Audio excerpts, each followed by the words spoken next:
Over 90% of recent immigrants to the U.S. come from non-English speaking countries.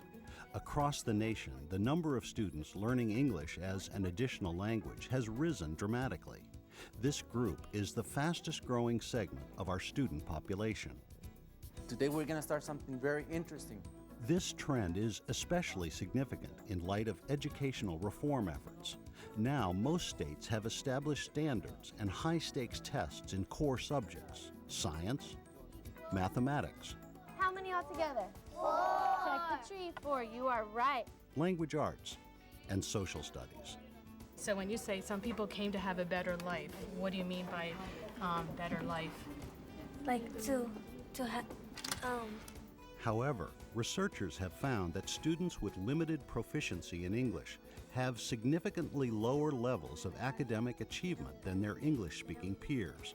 That means lower grades, lower scores on standardized tests, and higher dropout rates. Nonetheless, English learners can attain the content standards set by states, but they often need pathways different from native speakers to reach them. I'm going to read it one time so that you can hear it and so that you can remember it in your head, okay? One approach educators have taken is to shelter instruction to accommodate the specialized language of different subject areas. Through effective sheltered instruction, the regular grade-level curriculum is taught to English learners in strategic ways that make the content concepts comprehensible while promoting academic English language development. You guys are awesome. Look at this. As you watch this video, you will be introduced to the research-based Siop model that teachers can use to help English learners succeed academically.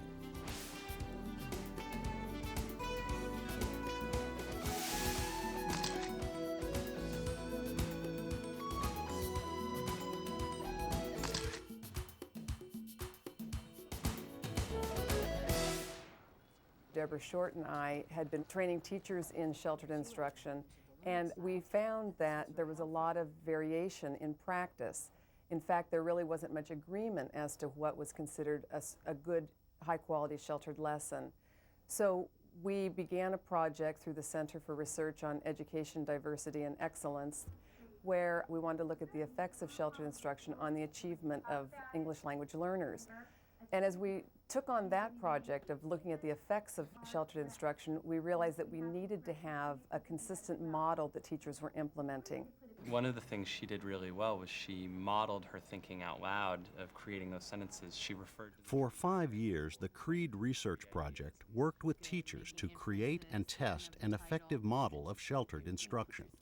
The collaborating teachers and research staff developed, implemented, and revised the Sheltered Instruction Observation Protocol, which became the Siop model. The model was created to help teachers be able to know how specifically they could teach children who are acquiring English. What is exciting to us is that the research has borne out our hopes here.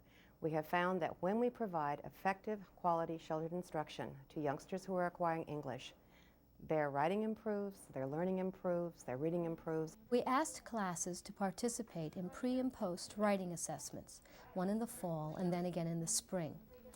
Our results showed that the students who were in classes with teachers who were trained in the Siop model outperformed similar students in classes with teachers who were not trained in the model. The Siop model is a lesson preparation and delivery system for effective content instruction. It consists of 8 components: preparation, building background, comprehensible input, strategies, interaction, practice and application, lesson delivery, and review and assessment. In this video, we will explore the classroom work of 6 exemplary teachers who demonstrate the Siop model with elementary, middle, and high school students in different parts of the U.S.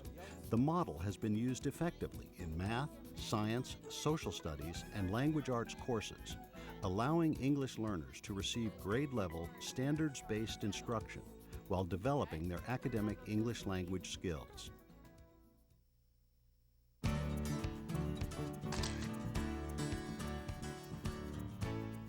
Lesson preparation is a key to effective teaching and learning.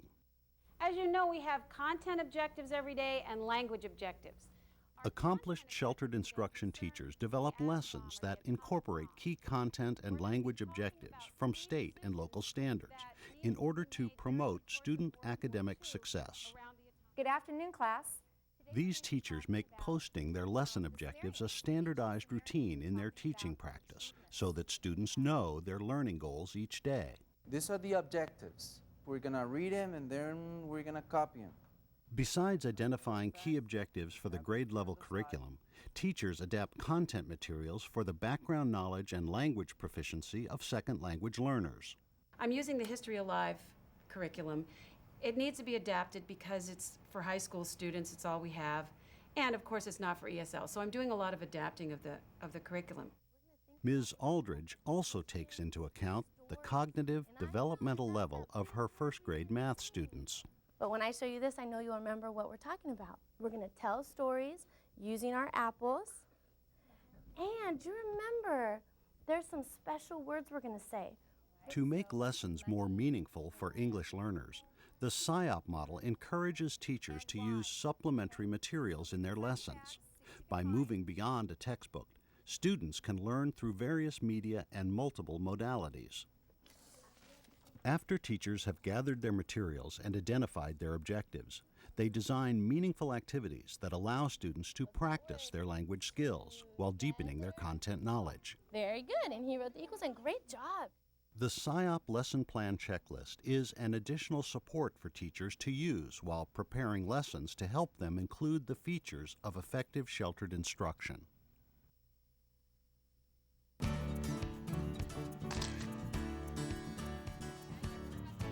A critical element of the Siop model is building the background schema for English learners. Many students, especially newly arrived immigrants, have gaps in their education. One of the key ways to build on students' background knowledge is by linking to their personal lives. Ms. Leighton Tejada is teaching a lesson on English settlements in America and is tying it to their students' immigrant experience. Some people came to America to have a better education. Okay, good. No, you don't have to put it if you don't have it. Okay? To be with your family. Okay, to be with your family. Okay? To live with your family? Right. By reviewing past lessons with students, Siop teachers activate the students' prior learning and connect to the new information that will be shared. So far, we have learned 4 reasons why the Europeans came here. What are the 4 reasons that we have talked about so far? All right, Yancy, tell me one. To have freedom of religion. Okay, good. We learned that some people from Europe came for freedom of religion. Okay, what else? Do you guys remember or know, since you were studying this yesterday from your textbook, do you guys remember some of the functions of those organelles? What is the function of the nucleus? Repair. Repair. And reproduction. And reproduction of the cell. Another way to build on past lessons is to create a familiar routine, like a daily poem that integrates new concepts. Apples. You can use your fingers too. One little apple up in a tree. Research has shown that vocabulary development is crucial to academic success. When we make that circle, we're putting everything together, aren't we? Just like that, all together. Good job. Extract. Now Siop teachers use many techniques to introduce and practice key vocabulary. For example, in this class, Ms. Bennett attaches the word of the day to her lapel as a reminder to her students. extract the iron. I use a number of strategies when we have new vocabulary words. I use context, and a lot of times I go to context first because the new words are introduced in the objective. Ms. Leighton Tejada introduces the people and places from the chapter by having the students sort them on the board. I had made sentence strips with the people's names and the places on them, and I wanted students to predict whether these words were people or places using their background knowledge or their knowledge of English. Did most people agree with him? Yes. Yes. Okay, Ahmed, and that is correct. Skilled Siop teachers therefore make connections to students' background knowledge and use that information to extend their students' learning.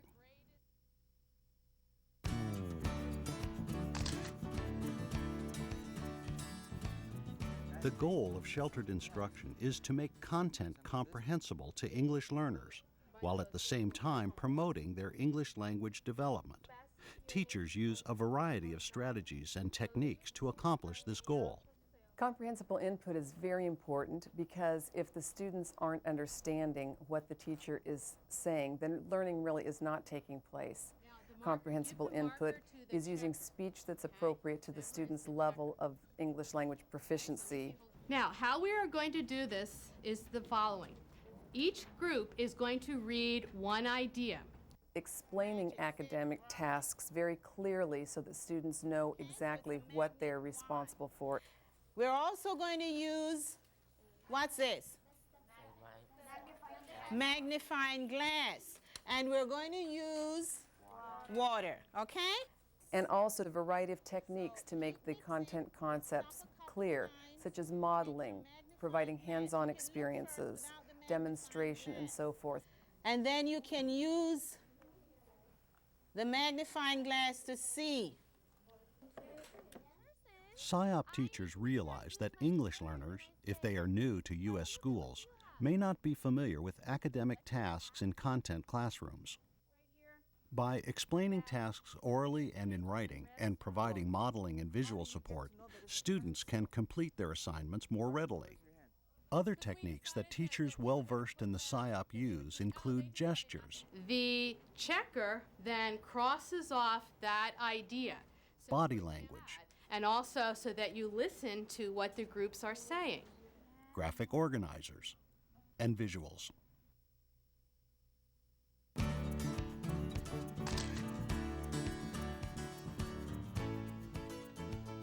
To accelerate their learning and catch up with grade-level peers, many English learners need explicit instruction in how to use language and cognitive learning strategies so they can develop their knowledge inside and outside the classroom.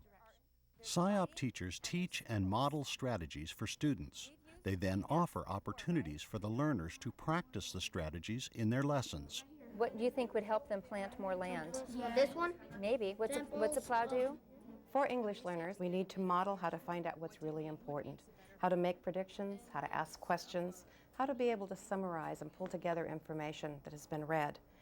Teaching all of these metacognitive strategies are incredibly important, not only for struggling readers and English learners, but for all students. Do we always start by reading when we start a new chapter? No. What do we do first before we start reading? We look at the pictures. What else do we do? Guess what We predict, we guess what we're going to read about. So we open the book and I ask students to look at the pictures and the words that were highlighted in the chapter to get some other ideas about what might be some of the other reasons that English people came here to settle, just to give students an idea or a chance to predict what they thought we would be reading about. Sheltered teachers hope to prepare their students to be successful in mainstream English-speaking classes. To ensure they can accomplish the tasks in those classrooms, the Siop teachers scaffold the instructional activities for the students. For example, they provide models, use graphic organizers, prompt students to expand on their ideas. What did your group come up with? I think the sculpture. Tell us why. Because if you make a lot of sculptures, you could make a lot of money out of that. And paraphrase student responses. Okay, so it might be something that they could trade with other civilizations. Yeah. Good answers, you guys. Even though English learners may be limited in their ability to articulate their ideas, they are not limited in their ability to think, reason, and reflect. Therefore, teachers need to give their students many opportunities to answer higher-order thinking questions and give elaborated responses. Which do you think, in your head, which one do you think is the very, very most important? Think it in your head. I want you to think about why you think it's important. Sarai, what's your idea? I think irrigation is very important because it will help people to grow food, and if they don't eat, they can die. Very good answer.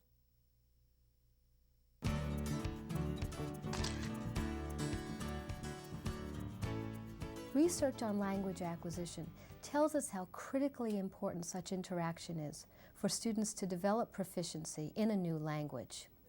It's through discussion that students practice key language skills such as clarifying information, elaborating, or negotiating meaning. What if he was protecting his family, huh? Huh? What do you say? At least, yeah, but he doesn't die. High-quality Siop lessons provide frequent interactions between teachers and students and among students for both practicing language skills and exploring the content concepts. Yeah, I think something like that too. I do use a lot of different grouping strategies in my classroom, whether it's pairs or small group or whole group, depends. For the most part, it seems that I begin with whole group. Almost always, we begin together on the rug. From there, we almost always move in to pairs on the rug still, so that they're seeing me as in a whole group experience, they're watching me model. From there, they have a chance just one-on-one with their partner. I like moving to that before I move to small group. I think it's less threatening to just be one-on-one rather than one with 3 listening to you. From there, typically, we'll move to our groups of 4, and then they're having the chance to share out or to do some type of learning with 3 people they're supporting, but they have had the opportunity. When needed, teachers or other students can clarify key concepts in a student's native language. Miss, ¿cómo se dice conquistar? To conquer. Okay. To conquer. Right? So. I think the Spain's come from concrete. For contract, American. Okay, they came to conquer America. This strategy can quickly provide students with conceptual knowledge without interrupting the flow of a lesson.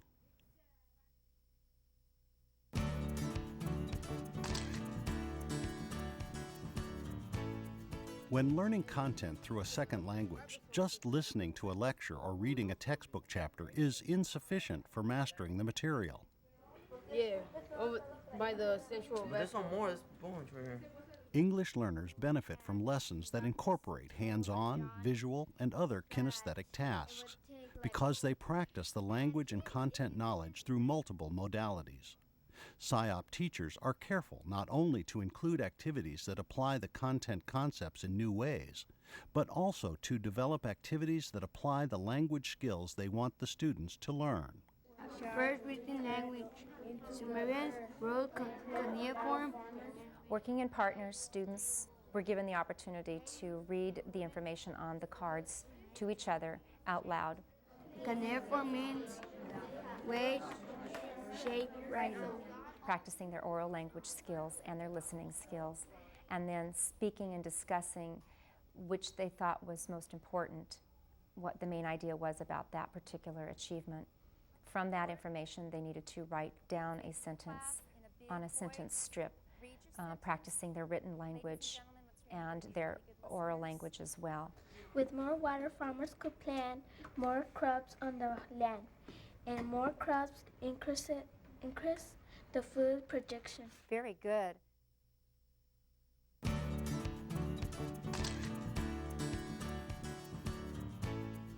Even though preparing a Siop lesson is a critical element for teaching English learners and promoting their academic achievement, the lesson delivery component of the Siop model reminds teachers that they must also implement their lesson plan effectively and meet their language and content objectives. Here's your warm-up. Today's lesson began, as most of my lessons do, with a warm-up, which is an activity designed to settle the students, but also to get them thinking about some aspect of the lesson that they can relate to personally. After the warm-up, we then turn to the board and we focus on the objectives. This is our ritual. I have a student read the objectives, and we then discuss content versus language objectives. Today in U.S. history, we will read and discuss issues about the atomic bomb in small groups. agree on a position, and orally defend your position. We did a quick little background and then gave them a visual for the first discussion question for the response groups. Then I moved into the process of the response groups. I reminded them how it was going to work by showing them the writing tools that they would have, the readings and the writing tools. After passing those out, the students began their discussion. Their task was to read the adapted text, discuss it, I think A, publicly reject the development of atomic bombs and come to an agreement on the position they would take. After the students agreed on their position, their task was to write down reasons supporting that decision. After Ms. Formoso's students worked in response groups, they presented their ideas to the class. We think that President Roosevelt should immediately begin an emergency effort to construct an atomic bomb because the U.S. is in a race against the Germans. And commented on other groups' responses. We respect your decision, but we agree with Mrs. Sylvia and Mrs. Claudia that we should make the bomb because... Thus meeting the language and content goals.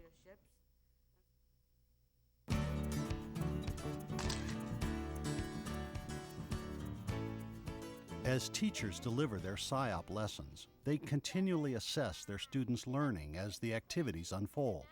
They may do this in a formal manner through assignments, quizzes, and tests, as well as informally through group response, thumbs up, thumbs together, individual responses, and checking on group work.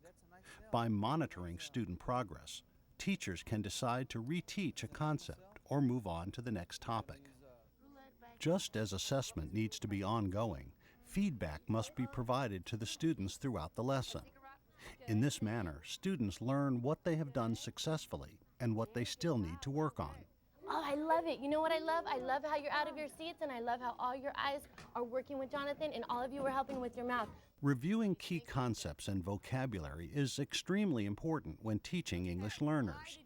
Because they receive so much new information in a second language, they benefit most when teachers call attention to the specific points they should remember.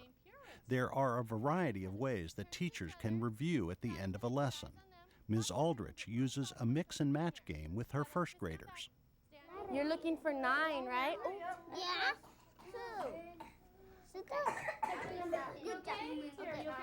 I got a treat. Okay, boys and girls, we are ready to share your equation. 2 plus 0 equals 2. Good job. Ms. Formoso uses outcome sentences with her 7th graders. Let's do some outcome sentences. I learned, I think, I wonder, I feel. Go ahead. I wonder how it would feel to be working with those people that actually designed that bomb, like the engineering and the chemicals and Albert Einstein.